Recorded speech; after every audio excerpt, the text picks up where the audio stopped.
Shalom. Okay, I'd like to praise honor and glory to Yahweh, Bashem, Yahweh Shai, Bashem Rakakadash. Okay, double honors to our apostles, elders, and bishops of Great Millstone that rule well. And salutations and peace and much blessings to the hopeful elect of the children of Israel, people of Negro, Latino, Native American, and Seminole Indian descent, who these scriptures pertaining to, even unto this very day. Okay, let me get that out the way. So what I did here was all I did was just did a word search for wife in the scriptures, and the first time it shows up was with Adam and Eve. Okay, and peep this. They didn't have some goddamn demonic ass ritual exchanging rings back then. So what were they doing? What could they possibly have done become that one flesh?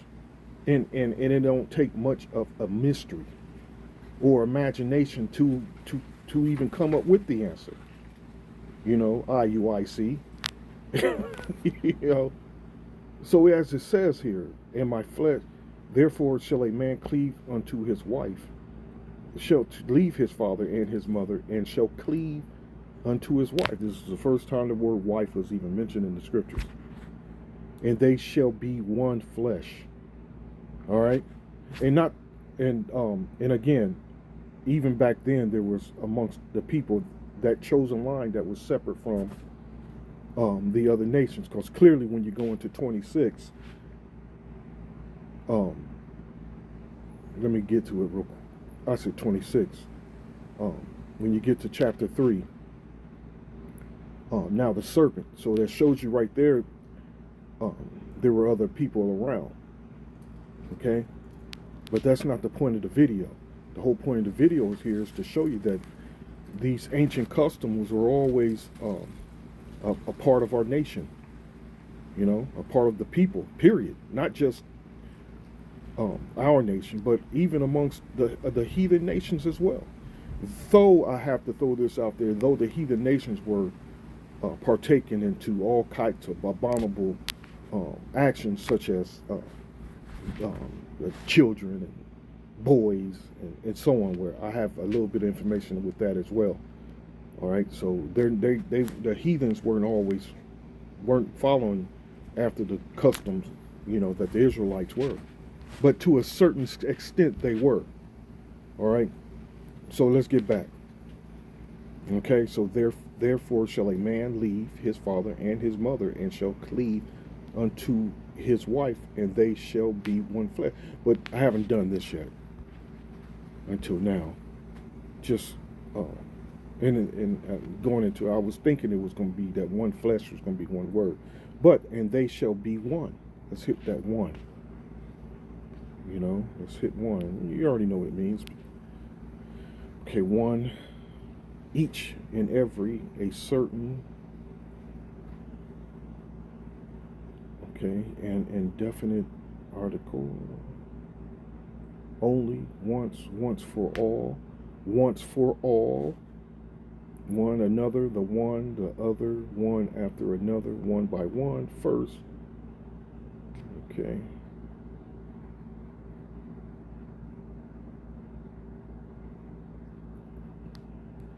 Each and every.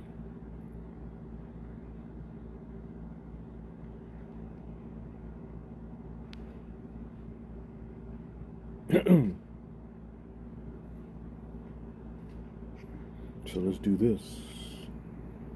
It's not going to give me nothing there, but I'll look into it anyway. Sar, the flesh. Okay, the body of humans. One of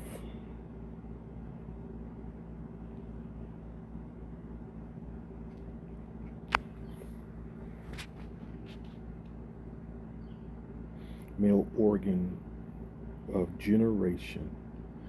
Wow. They become one flesh. Male organ of generation.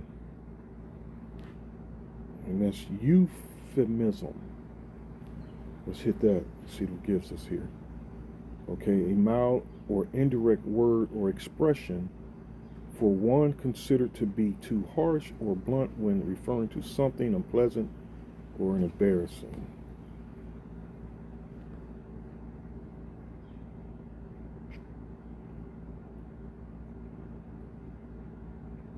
Okay.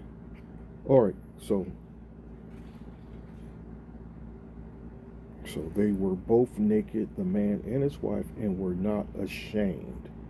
Whereas now they are ashamed of this very fact to this day. You know, being a virgin, and you're shunned upon. You know, you look down upon, but being tossed around, and which was always taught, especially with our women. And I witnessed my mom teach my sisters that very thing, to be hoes, man. I actually witnessed my mom teaching my sisters to be major hoes, man. And it's that has been, and it's carrying on even to this day, man. We're not ashamed. All right, you know, it wasn't shunned upon. It wasn't looked down upon. You know, and what does the scriptures mention say about as far as being ashamed? You know, let me hit that. Let me see if I can find one.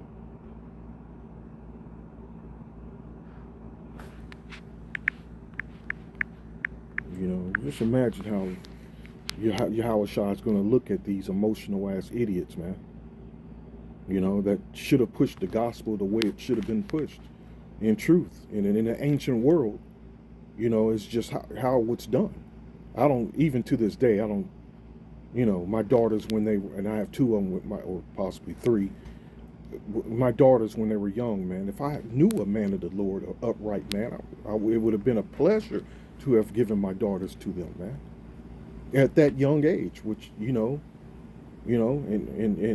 at that young age, my daughters, you know, I can tell they were interested in boys, you know, but, you know, to the most part, from what I've seen from, in my presence, Lord knows what they did with outside of my presence that I don't know of, but um, they were, they were practicing somewhat some restraint.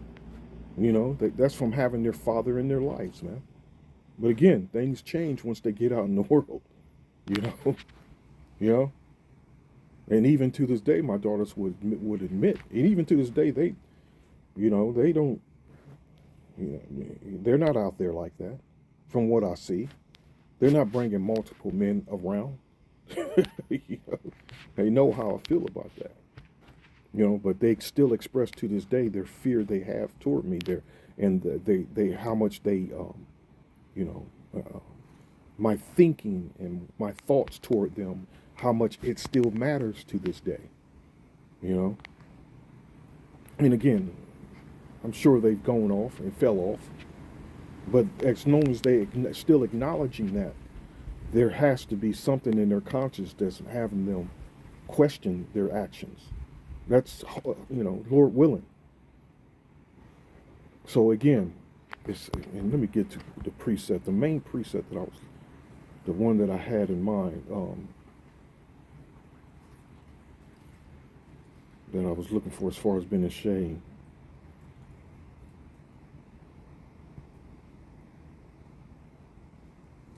Ooh, Psalms 25:3. Yea, let none that wait on thee be ashamed.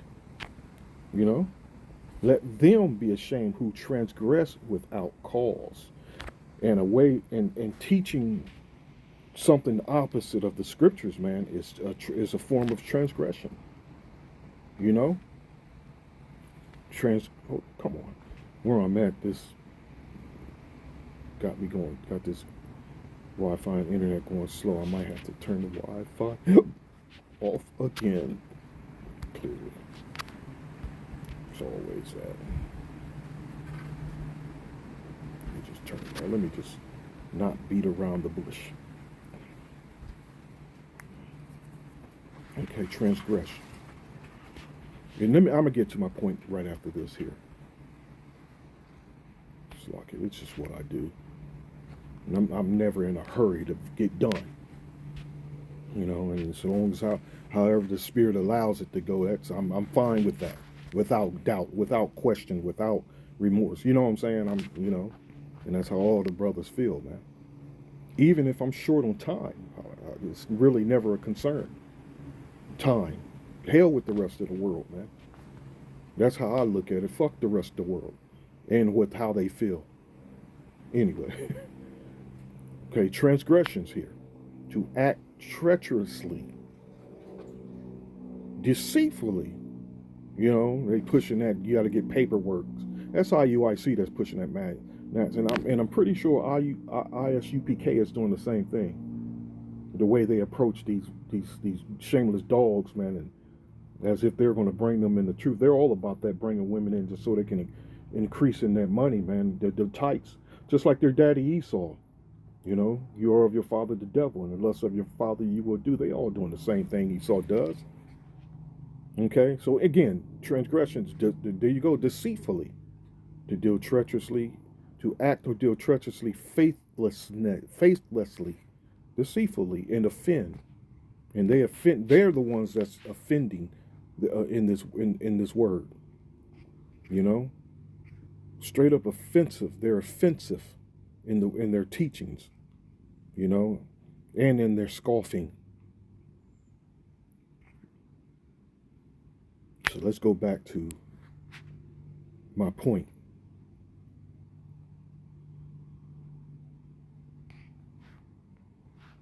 Okay, and this is cultural aspects of marriage in the ancient world. Okay, by Edwin M. Yamachi. Let me see something here. Let me do this. Edward M. Let's see what nationality he might possibly be. Is he a small hat? A small rat? No, he's Asian. Looks more like he's Amalek. I say Amalek. Ammon. Japanese descent.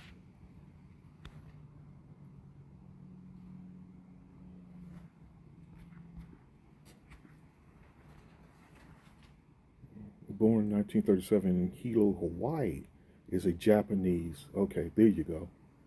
He did the research on this here. Oh, this internet, man. You can just find out everything. You know.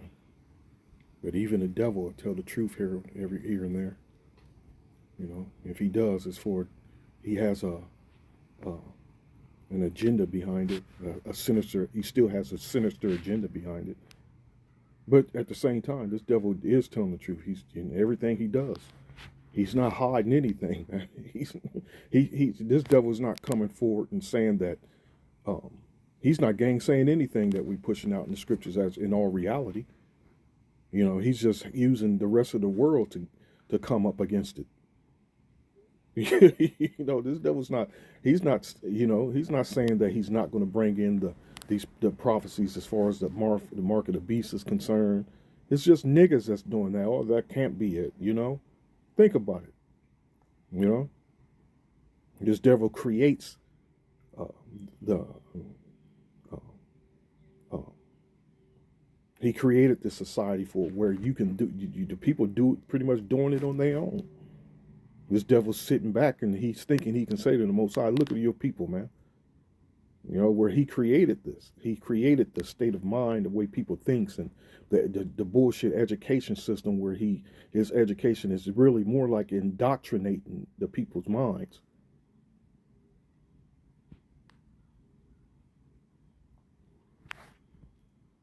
But this is a heathen here. So again, cultural aspects of marriage in the ancient world. One of the most important, and I'm going to go through all of these, one of the most important and difficult tasks in the interpretation of the scriptures in general and of passages that deal with women and marriage in particular is the need to discern which elements are cultural, temporary, and variable, and which ones are transcultural, timeless, and universal. This comparative study focuses on the historic and cultural aspects of betrothal and marriage in the ancient societies, which were contemporary with biblical writers, and on the biblical perspective on women and marriage. Okay, preparation for marriage. The age and consent of the spouses in ancient Mesopotamia, marriage were arranged by parents. The code of Eshnunna, Nuna, Nana, invalidates a marriage which lacks the permission of the bride's parents. Old Babylonian texts indicate that the consent of the bride was not necessary. What? What? Oh, he don't make enough money. You know, he don't pay me enough. He don't wine and dine me enough. These foolish women, you have to, in today's modern world, you have to make buku's amount of money, which is, you have to make unrealistic amounts of money. I have to say it that way because that's in all reality. That's the food vomits out what some other food tell them. This is what you want. If you look at it, that what they call that high value man, that's such a small percentage of men that it's it's like playing the lottery. Pretty much for these women finding that type of high value men. You know, so you got to make 6 and 7 figures, upper 6, 7 figures and beyond. You have to be handsome, overly handsome, more than the average man. You got to be super handsome, you know. And I don't know any man types. I can only use myself as an example. I'm just joking with that.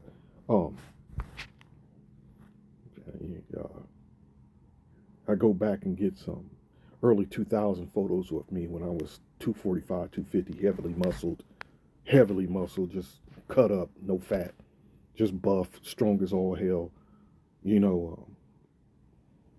I remember talking to a little curvy Native American girl. Her dad was Native American, her mom was white, curvy, fat, big. What we like, the juicy everything. And she was cool, but I was having a conversation with her, and I ain't gonna lie, I wanted to just smash it, But she told me that you're too handsome for me. Never gonna forget that. You're too handsome for me. I'm like, wow. I was totally rejected because I was uh, um, supposed to have been nice looking, which I'm sure I was. I put much effort into getting to that, and being, especially being of the world, being smooth face, was shaved, shaved and lined up. You know how the world likes it, you know.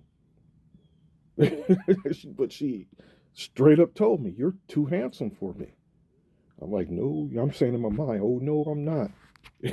But anyway, we after that we still remain cool, and I think in her mind she was trying to keep me on the friend zone. I wasn't with none of that, you know. But anyway, I didn't put much effort into it after that. Actually, I didn't put no effort into it after that. I left it alone, left it as it is, man. Um. Anyway, so again, Old Babylon indicates that the consent of the bride was not necessary. Handsome, yeah, your body's got to be on shape. Everything has to be, to these fools, perfect, man. But it's kind of funny how the further we're getting closer and closer to the end, reality is going to set in. It's going to kick these fools in the ass. Hey, one of those big, I told you so's is going to become a major reality. And the ones who the Lord is going to look out for, He's going to look out for. But they're the masses of the ones that the Lord is just totally going to turn His back on, man. Because there's some of these women out here just totally too extreme, and they're sticking to their guns. Because this society, wicked, foolish, wicked, evil society is allowing them to, till then. So consent of the bride was not necessary. Didn't need her consent. So let's get to the good points, though. Some good points of this article here. In Egypt, girls were married between the ages of 12 and 14, and young men between 14 and 20.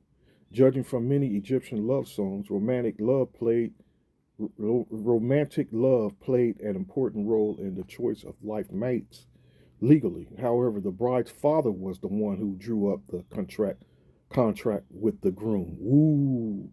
In Greece, girls were married as early as 12. but more usually between 14 and 20. Yeah, that's Greece, more, but more usually between 14 and 20. That's, yeah, little Esau, Greece. Men hardly ever married before their service as military ephes from 18 to 20, and usually wed when they were closer to 30. Here we are with that Esau and the Roman and Greek ways. With Greek, Romans is the one up next. A woman was always subject to a male or legal guardian. She was therefore the object of marriage negotiations, and her consent was not required. Ooh, again. Marriage was viewed as the means for the continuation of families. Of course, it was not usually the result of romance. Aristotle spoke of growth in friendship rather than passionate love between husband and wife. Here we go with the Edomites again. In Rome, by the time Augustus, the legal minimum age for marriage for girls was set at 12 and for boys at 14. A study of 145 inscriptions revealed that more than half of the wives, who were mainly from the upper middle class, were married by age 15, which is still young. Since dowries were expected, wealthy girls were married earlier than poorer girls, as a girl who was not yet married at 19 was considered an old maid, an old hoe, what we call them old hoes now. Was considered an old, and here it is in our reality, especially now. A girl at 16, 17 is a old, she's already experienced, man, in today's world, because she's already slept around, and whether y'all want to admit it or not, or like it or hear it or not, even in today's world, these girls, man, at 11 and 12 are getting busy. You just don't know of it. You just choose to be set in denial, or you look at it as, oh, it's okay. If we don't know about it, they're sleeping around, it's okay as long as we don't know about it. People are fucking idiots, man. In your judgments, you're idiots in wisdom and knowledge and understanding. You're a bunch of damn fools, man. Because these girls are getting busy. And especially by being influenced by the music, by television, by their peer pressure, especially being raised in a single home with mama, daddy not around. Come on, be serious. In this wicked ass society, come on, be serious. It's just when they get older, or they're already, like I said, they're already experienced. And they've already been ran through, even before they're even so-called grown at 18. They've already been ran through by the neighborhood boys, man. And in some cases, they've already burnt half of the neighborhood boys. As a girl who was not yet married at 19 was considered an old maid, anxious parents would often increase the dowries and publicize this fact to attract suitors. Grooms, you must have a subscription and be logged in to read the entire article. Oh, ain't that something? But anyway, even though it's covering the heathens, it's just something I found that's from the ancient world. And the rest of the ancient customs, ancient nation, other than the ones that I just read about, weren't far off. So we go back to the scriptures here. This is what Apostle Tahar this video he went over, and check it out. And this is this is not it. Speaking about the account with Isaac. Okay. Give me a second here.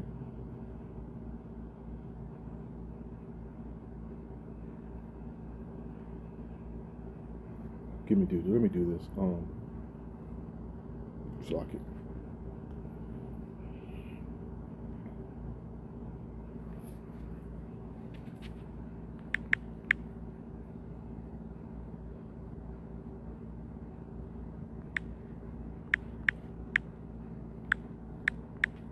We don't have a problem with it, man.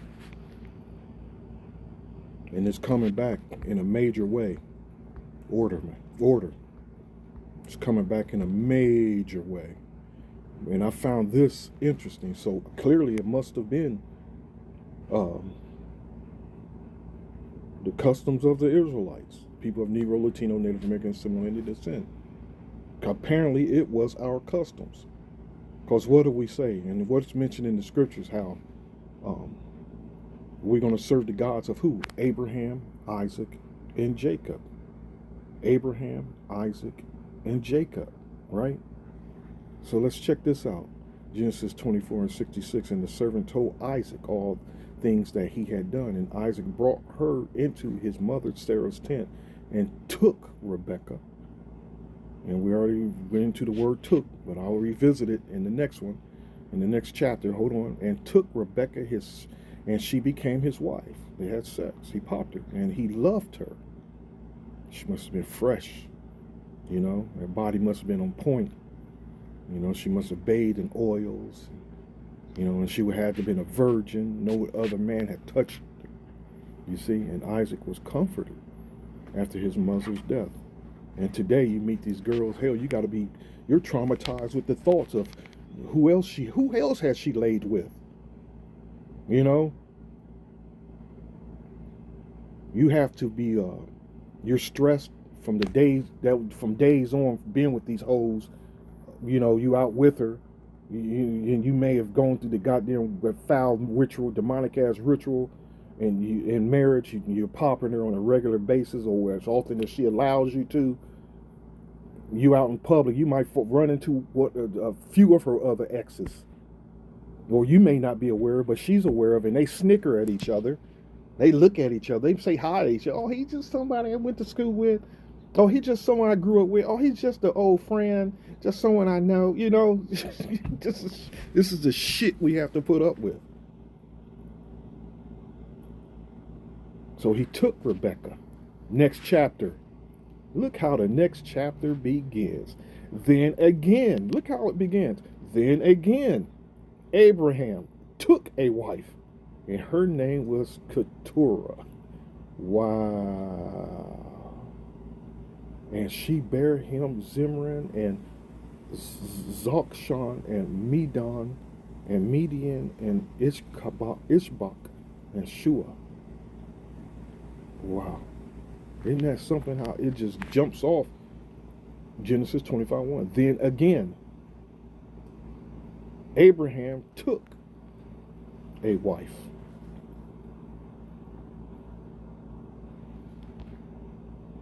There you go. You don't need to go much into it. It's just self-explanatory. To take, get, fetch, lay hold of, seize. Now I'm not going to, there you go, man. Come on.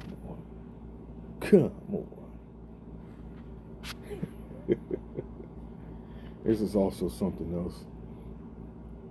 Speaking of marriage primary purpose was to bind women to men, and thus guarantee that a man's children were truly his, biologically his. You see, and by this, what's going on now, even your kids can look like you, but still, they can still be another man's. That DNA and the DNA that she continuously to produce, all from all the men that she's laying with, every child, ain't that something, man? That's a hell of a curse, man. That's a nightmare. That's a nightmare scenario, which we're living this nightmare, man. Even our kids, it can still look like you, but still, you know, but still can be the other niggas.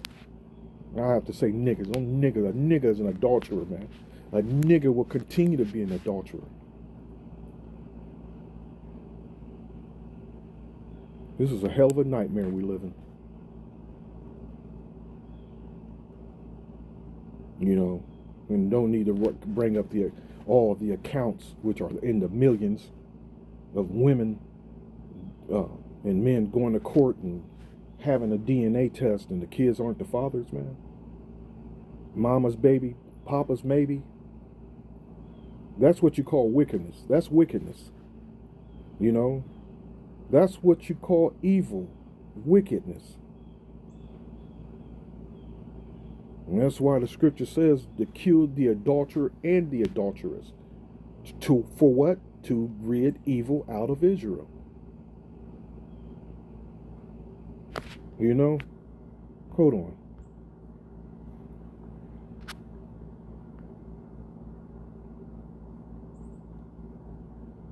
And we're going back to that.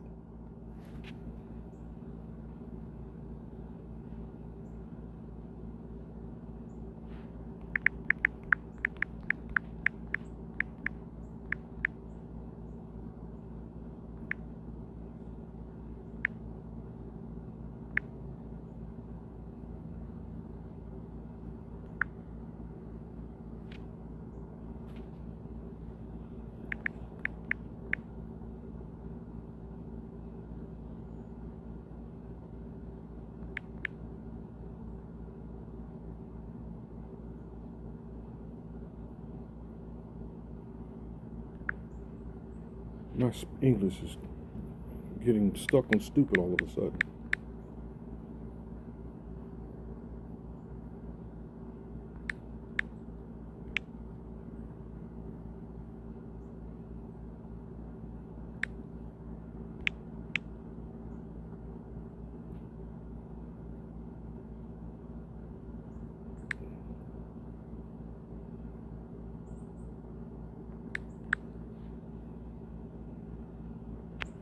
It's not what I don't want adulterers.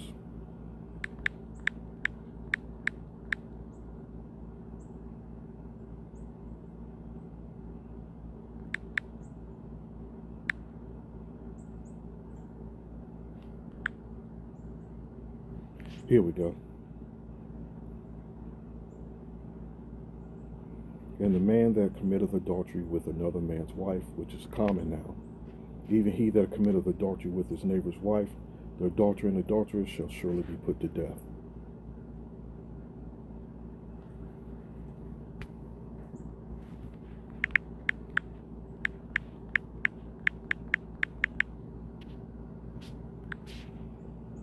This, let me hit this. Let me see if it's.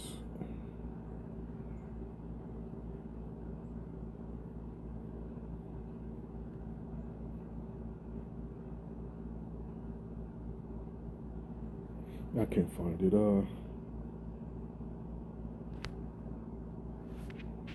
Let me do it this way.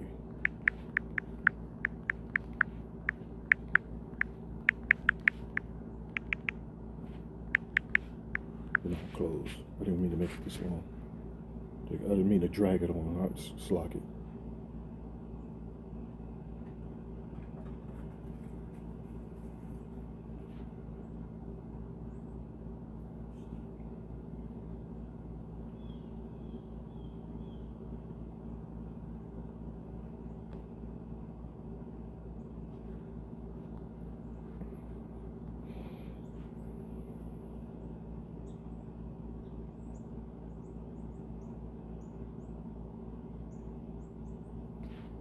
That's okay.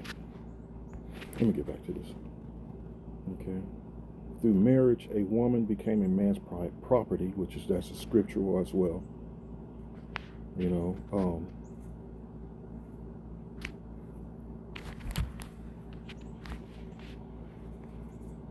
hey, pulled up that scripture in so long. I forget how it goes. Possession.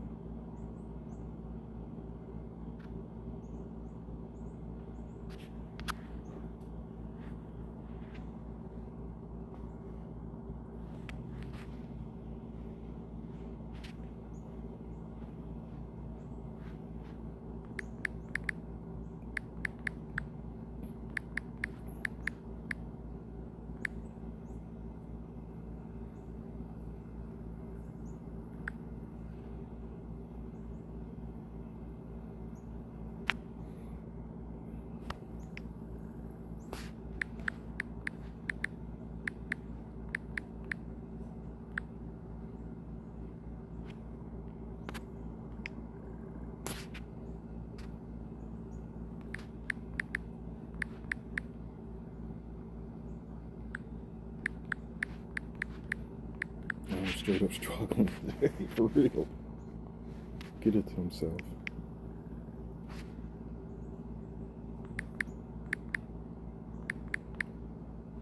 I thought it was get it.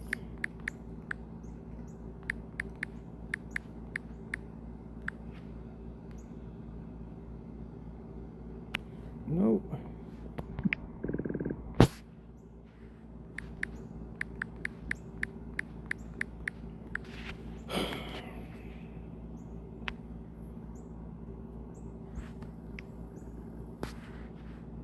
Let me do it this way.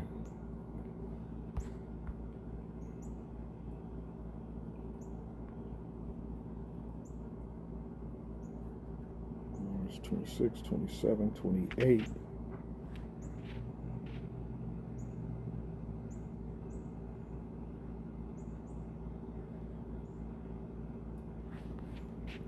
Hold on, I'm running through this.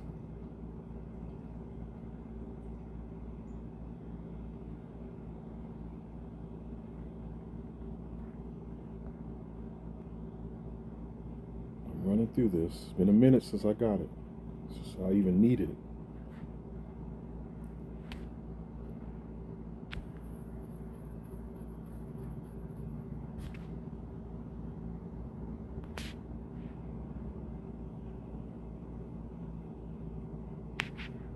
It's been a minute since I got it. I should get up and run in the house and get my Bible, my apocrypha, but probably be quicker. It'd probably be quicker.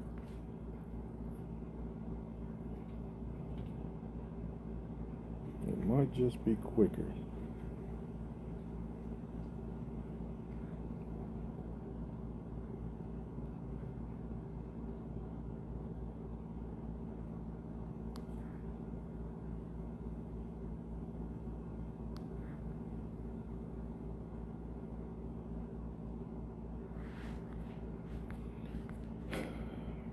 I'm gonna look at one more, then I might have to get up and get it.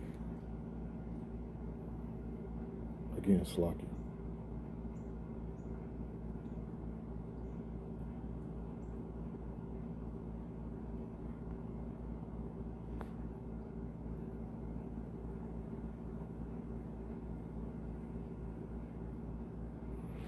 I could have sworn it's back here.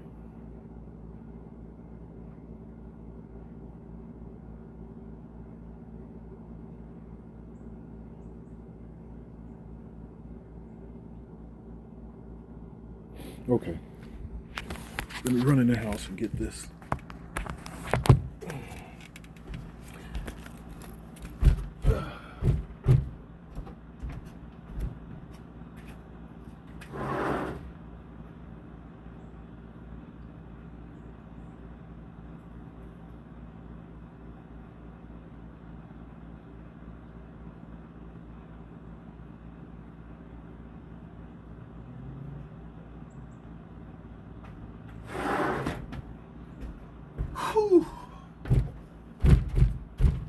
Okay. Let's find this here in my apocrypha.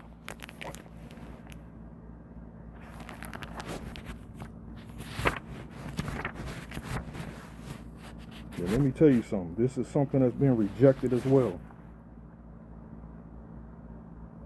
It's in 36. It's up here somewhere.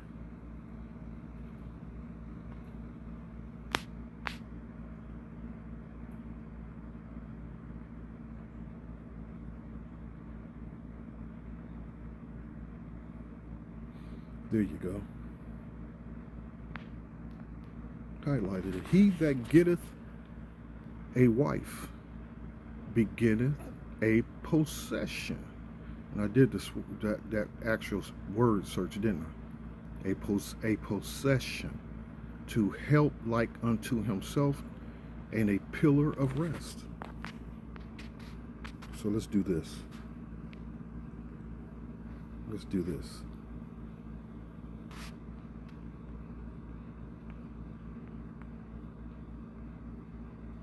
Let's do this.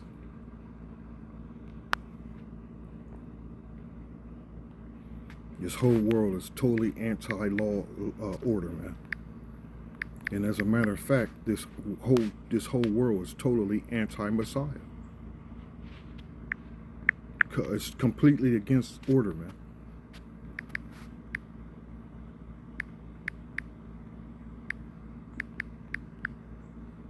Possession.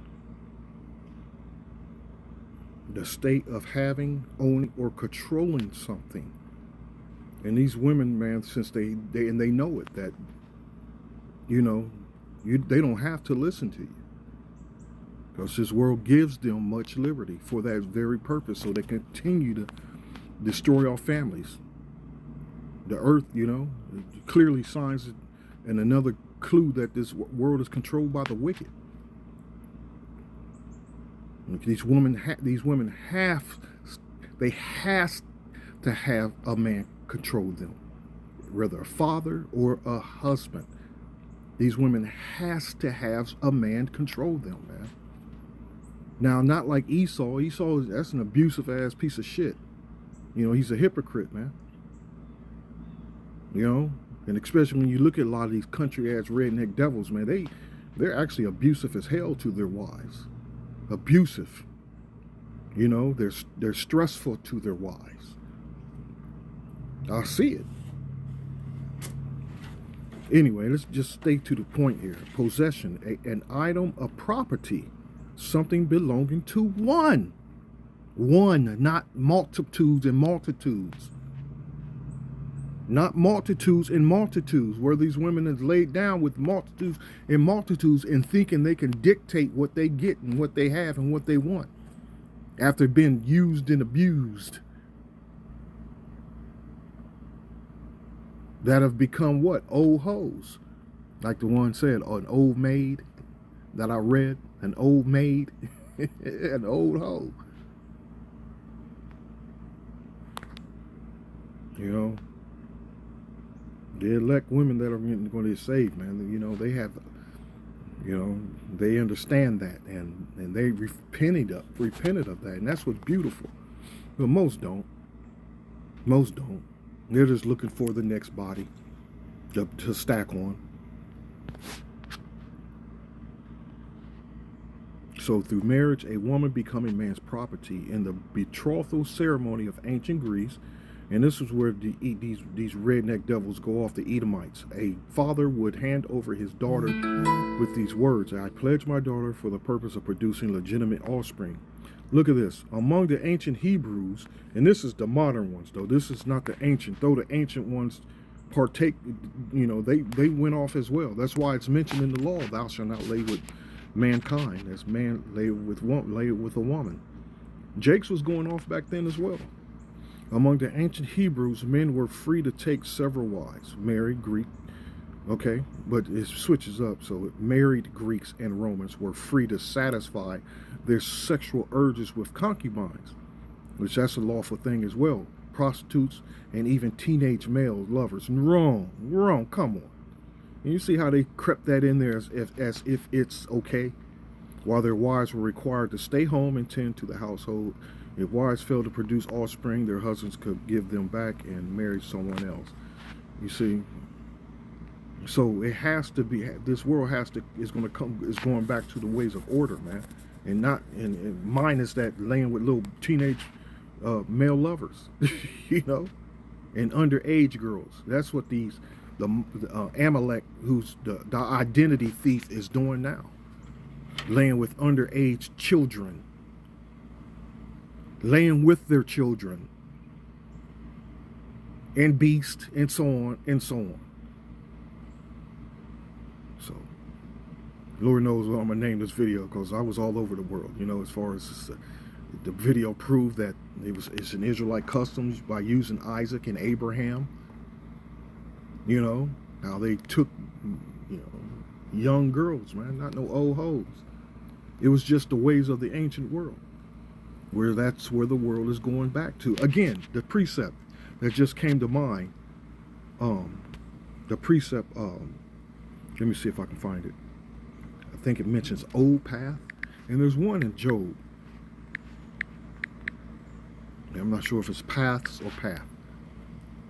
Jeremiah 6:13, thus saith the Lord power, Yahweh, stand ye in the ways, and see and ask for the old paths, where is the good way, and walk therein, and ye shall find rest for your souls. But they said we would not walk therein. This is fast forward until now. We will not walk it therein. And that's the world, the modern world. But the old paths is the good way. And we don't recommend you go seeking children, the young girls out now. You got to be wise, as the scripture says. Be wise. Wise as the harmless as a dove, and wise as a serpent, humble as a dove. I'm not sure which order, but wise as a serpent, harmless as a dove. Anyway, hope you're edified. Till next time, Lord willing, shalom.